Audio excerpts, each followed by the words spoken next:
More than 6 years ago, I had a chance to show you guys the Caracal Enhanced F pistol. That one was a pre-production sample, if you will, in temporarily from the United Arab Emirates. I was told US production would be beginning, and when it did, I'd get one. Well, here we are, late 2023, finally here, the Caracal Enhanced F pistol. Tabletop review and field strip coming up. I'll show you what's in the box. Notes from the manual, trigger talk, we'll take a look at fit, finish, and features, field strip it, look at chamber fitment, and then talk about the range video. All coming up next on GBGuns. Now, as I open this box, I know some of you are going to be a bit puzzled by the design of this gun. Don't worry, we'll cover that. Inside, and I don't know if this is from my communications with them over the years or if this is what you're getting with these early ones, but there's a challenge coin. It says Redefined 2023 Caracal USA Enhanced F. 2 magazines. Somehow I was sent these unconstitutional or these anti-constitutional magazines that are pinned at 10 rounds. It's supposed to be an 18 round gun. We do not have mag restrictions here in Oregon. They tried to pass Measure 114. It was deemed unconstitutional, both in violation of the state constitution and the US Constitution, and well, it was never enforced. It was dead from day one. So I'm fortunate that I have these. I went searching for other magazines online. They're about $35. Caracal USA has them, but it's $35 shipping. And that seemed a bit steep for me, so I looked at some other places, and they were just the confused vendors who immediately gave up on Oregon as soon as 114 passed. Point of irritation for me if you couldn't tell. Back to the gun. Nice deep case. This case is lockable. It's got the hasps and everything, but you can see it's got some real depth to it. Why so deep? I'm not sure, but one thing that I did notice is with the lid being the thinner part, you can open it without it flipping over because there's enough weight in here when you've got the gun in it. So that's a nice touch. Up top we have our federally mandated lock and the owner's manual, which is the next point of conversation. This owner's manual is one of the nicer ones I have seen. It's done really nicely. Nice clear language, very professional language. There's your specs. You can pause and squint or just click the pinned comment. I've got all of these in the full review over at gbgunsdepot.com. A little light on pictures, so sorry kids. You're going to have to be able to read to use this thing. I checked for ammunition restrictions, and it just says to make sure things are SAMI spec. That means no reloads. But everything else is pretty straightforward. And including the exploded diagrams, and you might notice there the MFU, which is sort of like a chassis and is officially the serialized part of the gun in these things, which is something kind of neat. There have been a few updates to this gun since the earlier UAE models. There have been some changes with this coming to the US and being produced here in the US. I've got them listed down. I've got to read them. Sorry, I can't memorize all of it. We've had a redesign to the multifunction unit, which is that chassis piece that is inside here. More on that once we field strip it. Redesigned trigger shoe and safety. Redesigned grip frame. Narrowed the radius of the tang, which I can definitely feel. That feels good in there. As well as the grip texture. Redesigned the extractor, the barrel locking surfaces, the magazine follower, and added a 1913 rail. I don't remember from the original if it was there or not.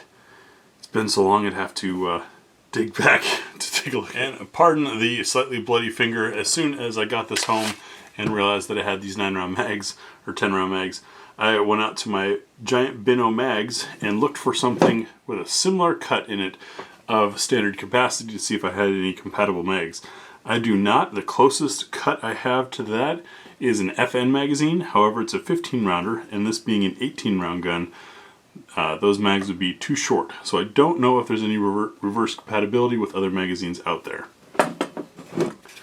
Alright, first things first, let me get the sticker off here, but it brings up a big point that I know a lot of people are going to have questions about. There we are. First off, Wilhelm Bubitz had quite a bit of involvement in the design of this thing from its early days. Yeah, that's the same guy that worked at Glock and Steyr and done stuff with Walther, the BB6, the Kimber R7 Mako, the Taurus TS9. Those are Bubit's action guns. These have some of his other design things, including this quick sight system, which, as you can see, has the rear sight as part of the slide, and it's in front of the ejection port. In the back, we just have a claw for being able to rack off of things if need be. This is a pretty cool system. They do make this pistol with conventional sight setups. Don't worry. I specifically wanted this because it's different, and I remembered from my first experience how quick it is. So you do have a shorter sight radius. That's something to keep in mind. It can impact your perceived accuracy. However, for getting on target, it's fast. You just point, you effectively develop point shooting with it really quickly. How's it going to do in our standardized range protocols? We'll find out when we get there. But the grip angle in that sight system, it's really quick to get on. Now, one spot that may not be so quick, since we're here, we'll do trigger talk. This is a double action only striker. So, we do have a safety that works. There's 3 safeties in the gun. We have spring-loaded take up to a wall. Little creep. Good crisp break. Reset is a moderate length, appropriate for duty or carry, I would say. And we still have spring-loaded take up to pull again. It's not double action quite like a revolver, but it's a double action striker system in that when you're pulling the trigger, you're arming the striker. In fact, we can see it in the back here. Get some good light on there for you. The striker protrude all the way to the end and then release. When I reset, it's still protruding. The trigger's not reset yet. Now the trigger's reset and the striker is back at its resting position. Makes for a very safe system, something that is fine for carry and duty use. The competition guys who rarely have to be concerned about an errant shot causing danger may not like it. Can you shoot it quickly? Let's see.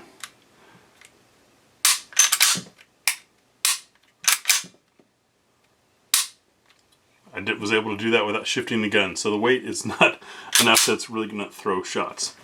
Alright, on to our standardized way of looking at guns. With the slide lock to the rear, do we have magazine release or ejection? We have a little bit of kick. It wants to eject, and of course it falls free. It is, as you notice from the cut being on the center of the magazine body, an ambidextrous magazine release. Working from both sides just fine.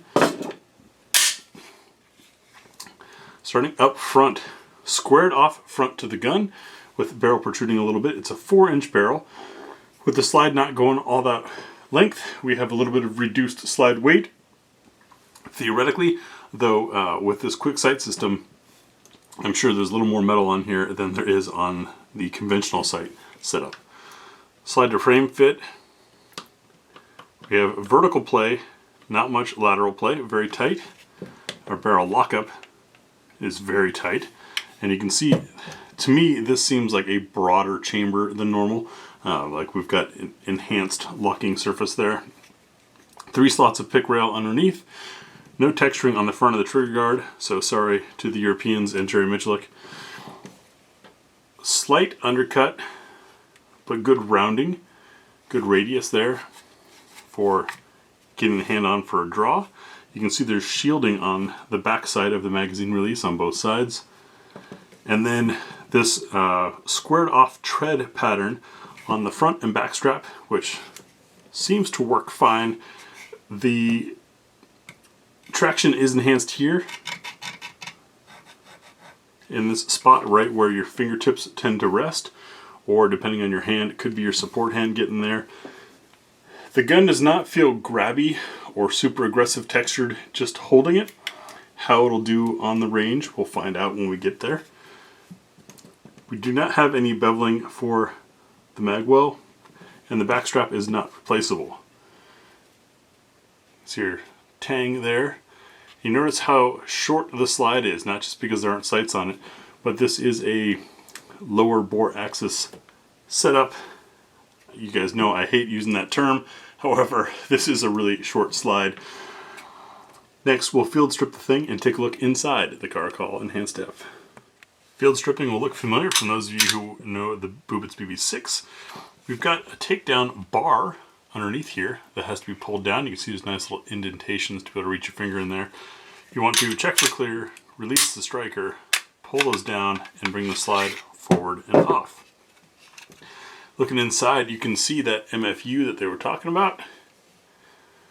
There's a nice, clean, simple looking, but well-made looking chassis in there. Now, does that mean that this thing is modular and you can drive the pin out and swap units from grip to grip? I don't know. I'd like to think so. Sure seems like it. We've got one pin there, and a pin up front here for a spring. Other than that, it looks like you should be able to try different grip modules. I'm sure someone will have the answer for us. And our slide, pretty easy to remove the recoil assembly. Flat spring on a plastic guide rod. Tilt the barrel down, forward a little bit, and bring it out. And a little bit of dust in there. You can see nice, clean machining. This is a new facility in Idaho. These are being made in the US. There's a thin profile slide. If it weren't for that quick sight system, this would look like a really short slide. In our barrel, we do have quite a bit of surface area of locking up there. Nice polished feed ramp. Grab around and we'll check for chamber fitment using the same Liberty Civil Defense that I have been using. It is nickel plated. That helps reduce friction and corrosion resistance, so it's great for stuff like this. Oh, there's even some nice beveling. Is the lighting catching that? That's a bevel to the chamber beyond the feed ramp. Should make for really reliable feeding. As we check for chamber support, we want to hear for a nice plunk, just like that. Make sure that the round can rotate freely for a good clean chamber. And if you guys take a look, you'll see this is indeed a fully supported chamber. That's very important should you use reloads or have any type of catastrophic failure of the casing.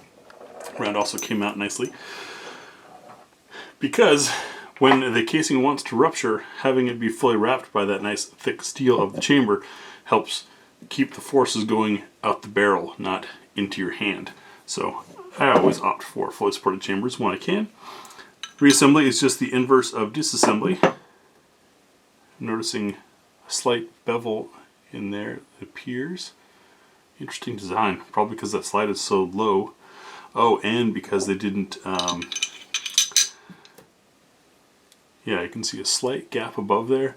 A lot of manufacturers these days have been making a massive gap there for the barrel to be able to tilt out of the way. However, this being a 4-inch barrel, it's got less dramatic of a tilt to make than, say, a shorter barrel. But as I put all this back together, I'll tell you about what will be in the range video. You will see absolute first shots out of the gun. Straight out of the box, my first time shooting this thing. Do full magazine plus 1 and see how these restricted magazines run. Then we'll take it over to the What's for Dinner test, see what the gun eats, with 10 additional loads of ammunition, representing a wide variety. Over to the spinner test for sights and trigger control. That'll be an interesting test to do precise shots with this quick sight system. Then practical accuracy, another one to watch for. Before I give you my concluding thoughts, I can tell you it sure feels different. When I reviewed the original Enhanced F, it was fun for me because it was exotic, but also my perspective, my experience with firearms was far less than it is now. And so most things felt a little exotic to me.